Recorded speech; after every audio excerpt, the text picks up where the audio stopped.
en los días en que Israel aún era una nación joven, rodeada de enemigos antiguos y amenazas constantes, cuando el eco de las batallas definía fronteras y el honor se medía con la fuerza del brazo y la valentía del corazón, se levantó una historia que atravesaría los siglos como un símbolo eterno de fe contra imposibilidad. La historia de David y Goliat, un relato que no comienza en el valle de la batalla, sino en la tensión silenciosa entre dos pueblos, Israel y los filisteos, enfrentados una vez más en el valle de Elá, donde los ejércitos se alinearon uno frente al otro sobre colinas opuestas, separados por un valle seco que parecía esperar sangre, miedo o gloria. Y fue allí donde surgió Goliat de Gat, un gigante cuya sola presencia era una humillación diaria para Israel. Un guerrero descomunal, cubierto de bronce de pies a cabeza, con casco, coraza, grebas y una lanza tan pesada como el telar de un tejedor, un hombre entrenado desde la juventud para matar, cuya voz retumbaba como trueno cuando desafiaba al ejército de Israel, burlándose no solo de los soldados, sino del Dios al que decían servir. Y durante 40 días, mañana y tarde, Goliat salió al valle, repitiendo su desafío, ofreciendo decidir la guerra en combate singular, sabiendo que ningún israelita se atrevería a enfrentarlo, y su estrategia funcionó, porque el miedo se apoderó del campamento de Israel, incluso del rey Saúl. Un hombre alto y fuerte, que había sido ungido para liderar, pero que ahora se encontraba paralizado por el terror, viendo cómo la fe de su pueblo se desmoronaba día tras día.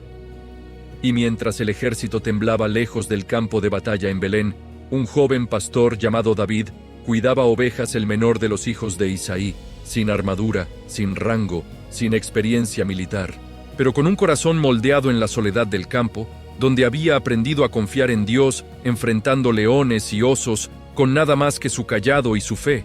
Y fue ese mismo David a quien su padre envió al campamento para llevar provisiones a sus hermanos mayores,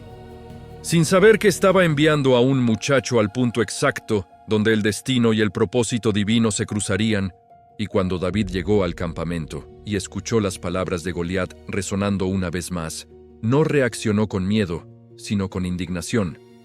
Porque mientras los soldados veían tamaño y fuerza, David vio blasfemia, vio a un hombre desafiando al Dios vivo, y sus palabras rompieron el silencio del temor.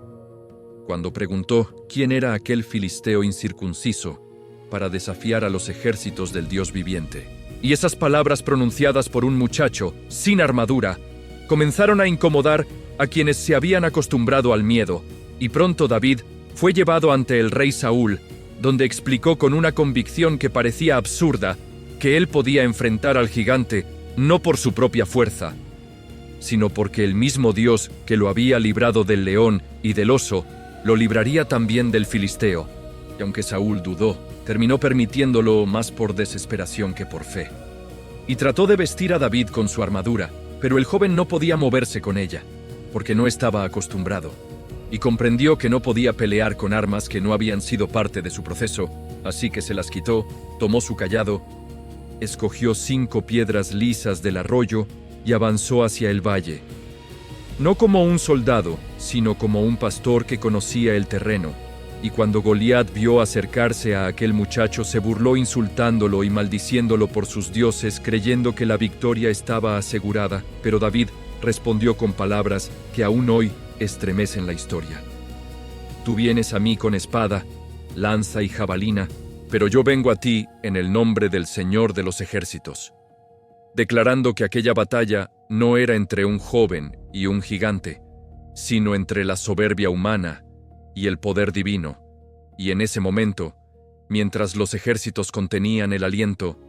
David corrió hacia el enemigo, no huyendo, sino avanzando con una fe que desafiaba toda lógica militar. Tomó una de las piedras, la colocó en su honda y la lanzó con precisión mortal, y la piedra impactó en la frente de Goliat, el único punto vulnerable que su armadura no cubría, y el gigante cayó rostro en tierra, no por la fuerza del brazo de David, sino por el poder de Dios actuando a través de la obediencia. Y el silencio que siguió fue más ensordecedor que cualquier grito, hasta que David corrió, Tomó la espada del propio Goliat y cortó su cabeza, sellando una victoria que cambió la historia de Israel para siempre, porque en ese instante el miedo se rompió, la fe se encendió, y el ejército de Israel persiguió a los filisteos, y David, el pastor desconocido, se convirtió en símbolo de una verdad eterna: que Dios no mira la estatura, la experiencia, ni las armas, sino el corazón dispuesto. Y la historia de David y Goliat no es solo un relato de valentía juvenil, sino una proclamación espiritual de que los gigantes que parecen invencibles caen cuando se enfrentan a una fe auténtica, que el temor paraliza incluso a los reyes, pero la confianza en Dios levanta a los humildes, y que muchas veces la victoria no llega cuando imitamos las armas del mundo, sino cuando usamos aquello que Dios ya ha puesto en nuestras manos. Porque David no venció por ser fuerte, sino por creer, no por ser experimentado, sino por obedecer. Y así aquel día en el valle de Elá, no solo cayó un gigante de carne y bronce, sino que se levantó una historia que aún hoy recuerda a la humanidad, que ningún obstáculo es demasiado grande cuando Dios está al frente de la batalla.